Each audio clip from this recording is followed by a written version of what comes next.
These ladders aren't my favorite to climb up, but that's another story for another day. Here's what we got. We got another no AC call. This is our first time servicing this building.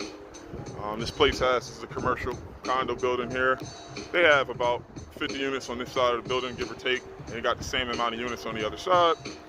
Okay, and the reason why I'm making this video is not only for my guys, but for other HVAC guys and maintenance guys. If you're one of few guys that have to look over many HVAC units, if everything's labeled, then there's no need to watch this video. But this video is strictly for how to find condensers that's not labeled on the roof, and this can turn into a nightmare on a bad day. Trust me, I already been there and done that.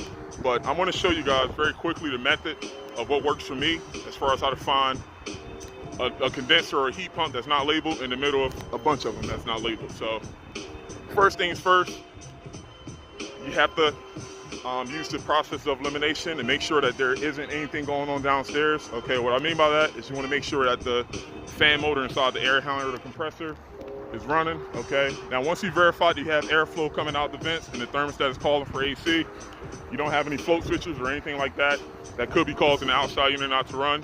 Once you verified all that, then now you're at the point where you're on the roof, and you're going to have either one or two scenarios, guys. You're going to have either one scenario where maybe you have a coworker or you have a customer downstairs where you can easily just call them on the phone when you get up here and say, hey, I need you to turn the thermostat off and on when I get up here. Cool. But there's another scenario where you're by yourself, tenant may not be there, it's a lockbox. You got to basically go up and down the stairs yourself. Okay, either way, like I said, it can equally be a pain in the neck, but I'm going to show you guys exactly what works for me, okay? There's more than one way to get to the solution, but I'm just going to show you guys what works for me, and I definitely recommend this next time you guys are in this position here. Whenever you're in this scenario and you already verified downstairs that everything's okay, you go to the roof, okay?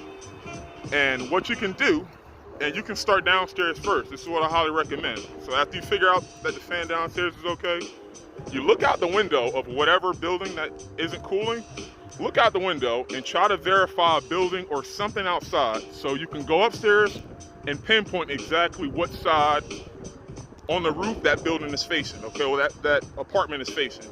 In this scenario, the customer said she had a dog park right outside her window, which is facing this building. I actually asked her to give me two areas outside her building that she's facing, okay? So it's two corners to the building. There's one there, and she said that she can see a highway. There's two here, so she didn't say the Benjamin Frank, not the Blue Bridge, the other highway that leads to 95.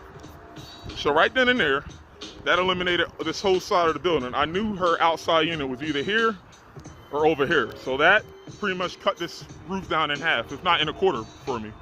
So after that, now I went to the area of the two corners to where she's seen it from downstairs. Then I told her to turn the thermostat off and on, okay? And this is the benefit of having someone down there while you're on the roof. Had her turn it off and on. This condenser here was the only unit that short cycled while the customer was turning the thermostat off and on, okay? And like I said, this is not in a perfect world. Like, you don't want to continuously turn the thermostat off and on. You don't want to cause any damage to the compressor, but that thermostat did have a time delay on it.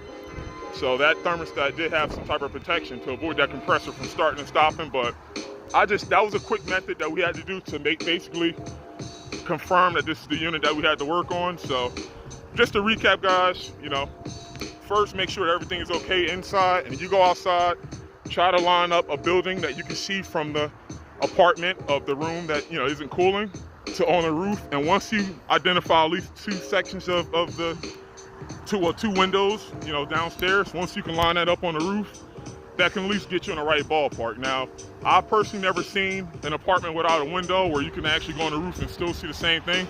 And this is in Philadelphia, so it could be different, like I said, whichever area you're working in. But this method works for me. And another disclaimer, this customer didn't have a low voltage short. If she did have a low voltage short, it would take a little bit longer, because now you can't rely on the unit working. It'll be a different scenario. So excluding any low voltage shorts, guys, this is just a quick tip of as far as how I can identify which condenser is which without opening up panels, without turning this into a nightmare. So guys, let me know if you have any questions. If not, I'll see you guys in the next one. Cool, peace out.